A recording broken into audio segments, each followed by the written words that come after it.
दोनों साथ में जाती ही नहीं कभी। तो हिंदुस्तान में फिर है ना, डेमोक्रेटिक कंट्री में भी कम्युनिस्ट का पार्टी का रजिस्ट्रेशन संभव है। आप सोचो क्या हम समझे रहते हैं कि मतलब वो आपस में जाते नहीं कभी, वो है ना, वो जाते नहीं कभी, लेकिन फिर भी हमारे चलता है सब। फिर पीछे मैं बेंगलोर गया, बेंगलोर से बहुत लोग आए हुए हैं, 2 साल 3 साल पुरानी बात है। वो एक दादा, कल भी फोन आया उनका, वो बड़े दीवाने के साहब काम तो यही हो रहा है, और उनके यहाँ तो पता नहीं क्या क्या काम कर ले, बोले कुछ नहीं हो रहा है। कुछ करो, मैं मरने के पहले देखना चाहता हूँ कि मेरी उस जगह पे भी कुछ काम खड़ा हो जाए। आप कुछ भी करो, बेंगलोर से 100 किलोमीटर दूर, ऑन रिकॉर्ड बात कर रहा हूँ, सुनते भी हैं वो लोग। बड़े अच्छे आदमी हैं, 80 साल के हो गए हैं, पता है। और बहुत तमन्ना से उन्होंने वो कावेरी नदी, कौन सी नदी है वो, कावेरी है ना, कावेरी नदी के किनारे मार जगह वगैरह लेके सब बना रखा। ये तो कुछ भी नहीं बना, ये तो एकदम सस्ता से सुंदर टिकाऊ है, गरीबों का मॉडल एकदम। एक एक बिल्डिंग है भाई साहब, बना के रखी हुई है। और मुझे घुमा रहे हैं कि बोले हमारे यहाँ 200 बच्चे भी रहते हैं, कार गाड़ी में बैठ के घुमा रहे हैं, बहुत 100 एकड़ का सब जुगाड़ है उनका।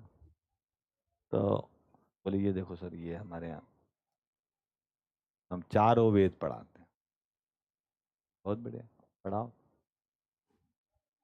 यहाँ पर हम अथर्ववेद पढ़ाते हैं, यहाँ पे सामवेद पढ़ाते हैं। और ये देखो झोपड़ियाँ बनाई हैं, ये वेदों को झोपड़ियों में पढ़ाया जाता है। वो तो बिल्डिंगें तो बड़ी बड़ी बनी है, लेकिन वो झोपड़ियों में, उसमें बैठने के लिए नीचे तक वो वही चाहिए, चटाई। और वो गुरु जी की चेयर कितनी, वो चटाई कितनी ऊंची रहेगी, वो 4 इंच की रहेगी, वो चले जगह 1 इंच की रहेगी। इस पर बहुत ध्यान उन लोग का, है ना। पूरा का पूरा मॉडल भाई साहब, यहाँ अथर्ववेद, यहाँ सामवेद, ऋग्वेद, बढ़िया है। अब हमारी गाड़ी से जाते जाते ऐसे निकलेंगे, मैं कहा रुको रुको रुको, ये बिल्डिंग का है कि इतनी लंबी चौड़ी बनी है? अरे ये छोड़ो छोड़ो छोड़ो, ये कुछ नहीं। अरे हमने, रुको ये क्या है, ये बताओ मुझको। ये है ना, ये मॉडर्न साइंस पढ़ाते हैं। मैं ब्रेक लगाओ, मॉडर्न साइंस और 4 वेद एक साथ जाते हैं? नहीं, मैं कुछ नहीं कर सकता, मैं आपसे बात नहीं कर सकता, ये कोई वो हमारी दो एक डॉक्टर मैडम है, वो संभालती है। I can not say anything about this. मैंने कहा नहीं, एक मिनट रुको तो सही जरा, वाई यू कांट से, है ना। अभी साइंस का स्टार्टिंग है वेदों के खिलाफ, उसका शुरुआत ही वहीं से कि क्या होता है भगवान, इधर है आत्मा, इधर है परमात्मा, उड़प, है ना। और अब आपको मॉडर्न साइंस की लैब बनानी पड़ रही है। क्यों? क्योंकि उन्होंने, साइंस ने अपना कोई तो अपना जगह बना दिया सोसाइटी में।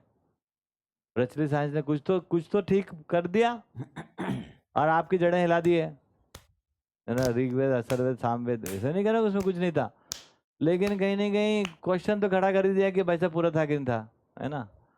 क्योंकि अब वो तो बहुत सारी घटना हम प्रकृति में जो हो रही थी, वो तो बता नहीं पाए उन वेदों के आधार पर या पुराणों के आधार पर, या बताए तो कोई दूसरी कहानी से बता दिए, या क्या आदमी समझे पता नहीं। लेकिन विज्ञान आया, उसने बोला कि देखो चंद्र ग्रहण है ना भाई साहब, इसलिए होता है, पृथ्वी की छाया पड़ जाती है, सूरज ग्रहण इसलिए होता है कि बीच में कोई फंस जाता है, ये सब बता दिया। और वो आपने दिख गया यार, और उसने अपनी जगह बना ली। तो अब क्या हो गया कि ना, ये दोनों को पढ़ाना पड़ रहा है एक साथ, क्योंकि अगर बोले अगर ये ना हो ना, हम पहले ये नहीं था, तो यहाँ बच्चे एडमिशन ही नहीं कराते थे, कोई माँ बाप नहीं कराते थे, बड़े बड़े ना वेद के बच्चे भी नहीं आते थे यहाँ, क्योंकि उनको लगता था अगर माँ बाप तैयार हो जाए वेद पढ़ाने के लिए, तो बच्चे बोले हमारे को की जिंदगी खराब कर दो हम। तो बेचारे बच्चों को कन्विंस करना या माँ बाप को कन्विंस करना, दोनों की मिलावट के लिए है ये। अच्छा, मिलावट के लिए चलो ठीक है। तो बोला 8वीं 9वीं 10वीं में बच्चों को जोर किधर है? तो सर जोर तो उधर ही है, पीसीएम पे। काय पे जोर है? हाँ पीसीएम, क्यों? क्योंकि वो कंपटीशन एग्जाम देनी है। तो फिर हमने कहा आपके टीचर क्या होता है? बोले वही तो बुलाया बुलाया आपका टीचर, सब डिप्रेशन में, ये वेद पढ़ाने वाले। क्योंकि थोड़े दिन पढ़ाते हैं, बाद में तो सब 9th 8th 9th 10th के बाद तो वो जो लपकते हैं। दूसरी बात, कौन से बच्चे आते हैं? गरीबों के बच्चे आते हैं, और गरीबों के बच्चों को वेद पढ़ाओ, पढ़ेंगे वो? भाई साहब उनके सपने हैं साइंटिस्ट बनने के, उनके बच्चों को लेके इंजीनियर बनाना, उनको डॉक्टर बनाना, उनको नासा में एडमिशन कराना। कल्पना चावला उनके गुरु हैं, उनको साइंस पढ़ाओ, साइंस। छोड़ो ये आयुर्वेद पढ़ा रहे तुम, ये गांव में एक आदमी को आयुर्वेद पढ़ाओ आप। यहाँ पे हम लोग आयुर्वेद चिकित्सा जानते हैं, बहुत सारा करते हैं, एक हाथ के नहीं लेता दवा, है ना। कौन आएगा? आएगा तो अरे आप, आपकी दीदी डॉक्टर है, थोड़ा सा 2 इंजेक्शन लगवा दो, है ना। तो ये एक मान्यता बनी, तो साइंस ने अपनी कोई जगह बनाई, और कुछ खोई भी है, वो मना नहीं करे। उन्होंने पहले अपनी कोई जगह बनाई, खो गए।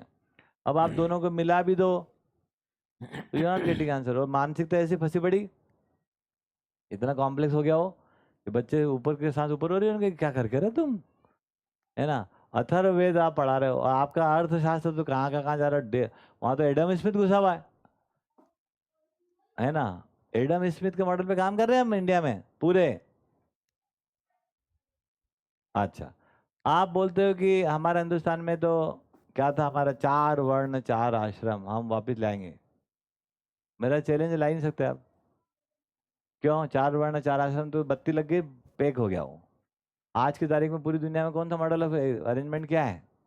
कुल 2 ही अरेंजमेंट आए, मतलब आदमी आदमी और परिवार परिवार साथ में कैसे रहेंगे, उसके केवल 2 ही अरेंजमेंट आए। एक अरेंजमेंट था हमारे यहाँ 4 वर्ण 4 आश्रम, है ना। 4 वर्ण विधि से लोग ऐसे ऐसे काम करेंगे, और डिजाइन ऑफ हमारा ये रहेगा। और 4 आश्रम मतलब फिर आप धीरे धीरे हैंड ओवर करो अपना अपना सारा काम अगली पार्टी को हैंड ओवर करो, नहीं तो वहाँ भी फिर क्लेश आता है। तो दे डिजाइन वेरी वेल, मनु संहिता के साथ वो सब पैक हो गया हो, तो उसमें बहुत सारे कॉन्सिक्वेंसेस थे। फिर आ गया अभी वेलफेयर स्टेट, है ना। वेलफेयर स्टेट ये वेस्ट का कंसेप्ट है। उसमें क्या होता है कि उसमें एक, है ना, एक सरकार होती है और एक आप इंडिविजुअल होते हो। सरकार को आप वोट दे दो, सरकार आपको ध्यान रखेगी। तो एजुकेशन हो, है ना, फ्रीडम, आपका फ्रीडम हो, आपकी बॉडी की सुरक्षा हो, हेल्थ हो, ये हो, सिक्योरिटी हो, वो सब गवर्नमेंट ध्यान रखेगी। इसको बोलते हैं वेलफेयर स्टेट डिजाइन। इसमें ना तो कोई परिवार होता है, ना कोई घर होता है, ना कुछ नहीं होता, है ही नहीं कहीं। इस पूरे वेलफेयर स्टेट डिजाइन में खाली 2 चीजें होती है, एक सरकार और एक इंडिविजुअल। आधार कार्ड आपका अकेले का बन रहा है, आपकी फैमिली का बन रहा है क्या? क्योंकि there is no family in their design, and it is all the western design. और उसमें एक ही इतनी बात है कि आप सरकार के कानून का पालन करना और टाइम से सुबह जाकर वोट दे के आना, बस इतना ही काम है आपका। बाकी तो government will take care about you. आपकी मम्मी की भी जरूरत नहीं, पापा की जरूरत नहीं है। अभी एजुकेशन आपके माँ बाप दे, उसकी भी जरूरत नहीं है, गवर्नमेंट विल टेक केयर। आपके पिताजी को अगर तीर्थ यात्रा भेजनी है तो वो भी आपकी जिम्मेदारी नहीं है ना, तो वो भी गवर्नमेंट विल टेक केयर। ये आ गया अपना, है ना, वेलफेयर स्टेट। पढ़ते नहीं लोग, ये सब कहाँ से आए, वो उधर से आए हुए, है ना। तो वहां से ये निकल के आ गया। अब आपका मॉडल ही अलग है। अब आप लाओ वापिस राम राज्य, और आप ले आओ आप 4 वर्ण 4 आश्रम, हिंदू राष्ट्र।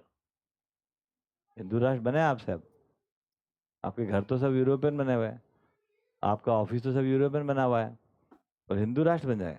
हिंदू नाम लगाने से कुछ नहीं होता, झंडा लगाने से कुछ नहीं होता। झंडा का कलर बदल देना, कल को लाल कलर देना, कभी 3 तिरंगा है उसको सेफ्रॉन कर देंगे अपन, कोई दिक्कत नहीं है।